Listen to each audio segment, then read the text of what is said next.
లూకా సువార్త 17వ అధ్యాయము.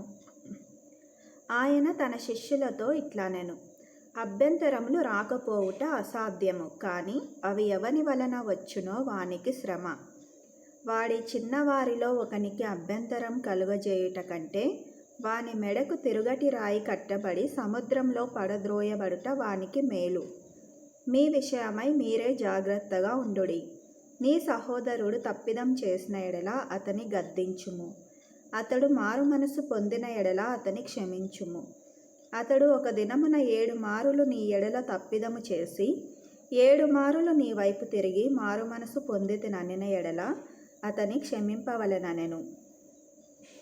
అపోస్తలులు, మా విశ్వాసం వృద్ధి పొందించుమని ప్రభువుతో చెప్పగా, ప్రభువు, మీరు ఆవగింజంత విశ్వాసం గలవారైతే ఈ కంబలి చెట్టును చూచి నీవు వ్రేళ్లతో కూడా పెళ్లగింపబడి సముద్రంలో నాటబడుమని చెప్పునప్పుడు అది మీకు లోబడును.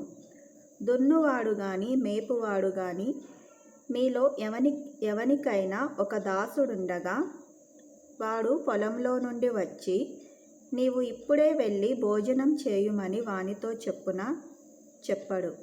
అంతేకాక నేను భోజనం చేయుటకు ఏమైనను సిద్ధపరచి నడుము కట్టుకొని నేను అన్నపానములు పుచ్చుకొని వరకు నాకు పరిచారము చేయుము.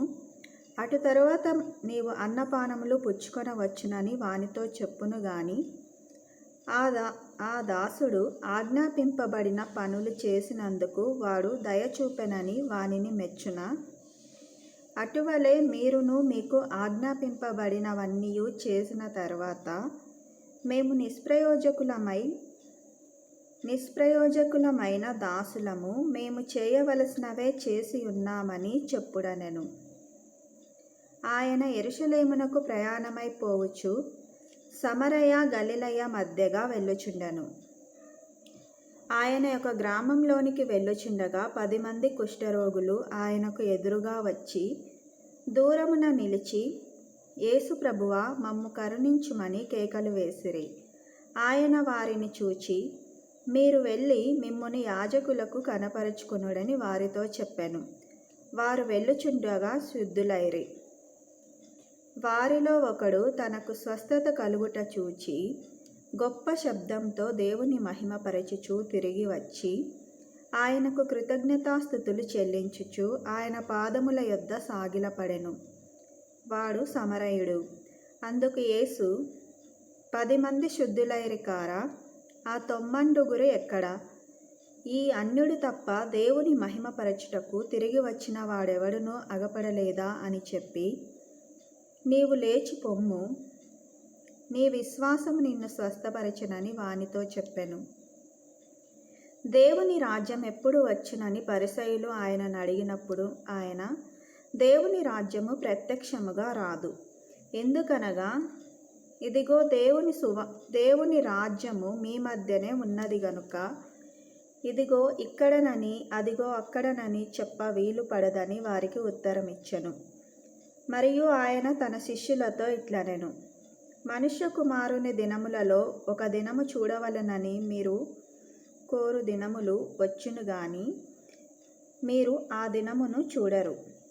వారు ఇదిగో ఇక్కడనని అదిగో అక్కడనని మీతో చెప్పిన ఎడల వెళ్ళకుడి, వెంబడింపకుడి. ఆకాశం క్రింద ఒక దిక్కు నుండి మెరుపు మెరిసి ఆకాశం క్రింద మరి ఒక దిక్కున కేలాగు ప్రకాశించునో అలాగున మనుష్య కుమారుడు ఒక దినమున ఉండును. అయితే ముందుగా ఆయన అనేక హింసలు పొంది ఈ తరం వారి చేత ఉపేక్షింపబడవలెను.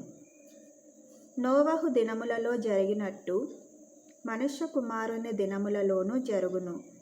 నోవహు ఓడలోనికి వెళ్ళిన దినం వరకు జనులు తినుచు త్రాగుచు పెండ్లాడుచు పెండ్లికియ్యబడుచు నుండిరి. అంతలో జలప్రలయం వచ్చి వారినందరినీ నాశనం చేసెను. లోతు దినములలో జరిగినట్టును జరుగును. జనులు తినుచు త్రాగుచు కొనుచు అమ్ముచు నారు నాటుచు ఇండ్లు కట్టుచు నుండిరి. అయితే లోతు సొదొమ విడిచిపోయిన దినమున ఆకాశము నుండి అగ్నిగంధకములు కురిసి వారినందరినీ నాశనం చేసెను. ఆ ప్రకారమే మనుష్య కుమారుడు ప్రత్యక్షమగు దినమున జరుగును. ఆ దినమున మిద్దె మీద నుండువాడు ఇంట ఉండు తన సామాగ్రిని తీసుకొని పోవుటకు దిగకూడదు. అలాగే పొలంలో ఉండువాడును తిరిగి రాకూడదు. లోతు భార్యను జ్ఞాపకం చేసుకొనుడి. తన ప్రాణమును రక్షించుకొన గోరువాడు దానిని పోగొట్టుకొనును. దాని పోగొట్టుకొనువాడు దాని సజీవముగా కాపాడుకొనును. ఆ రాత్రి ఇద్దరొక్క మంచం మీద ఉందురు.